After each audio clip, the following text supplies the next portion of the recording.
మాది పురుషోత్తపట్నం, గుర్తుపెట్టుకోండి, ఊహించుకోండి ఒకసారి.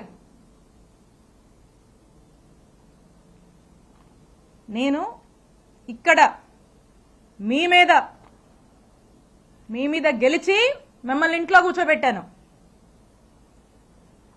ఇక్కడ 5 ఏళ్లు నేను పనిచేశా, నేను ఎమ్మెల్యేగా చేశా, నేను మంత్రిగా పనిచేశా. కానీ ఎక్కడా కూడా ఇలాంటి వాతావరణాన్ని క్రియేట్ చేయలా, ఇలాంటి అరాచక పాలనకు మేము ప్రోత్సహించలా. ఎక్కడా కూడా ఏదన్నా కూడా చట్టం తన పని తాను చేసుకుపోయింది తప్పితే మేము ప్రొవోక్ చేసి మేము మా ఇంట్రెస్ట్ లేవి చెప్పి ప్రజల్ని ఇబ్బంది పెడుతూ ఈ రకమైనటువంటి అక్రమాలకు మేము పాల్పడలా.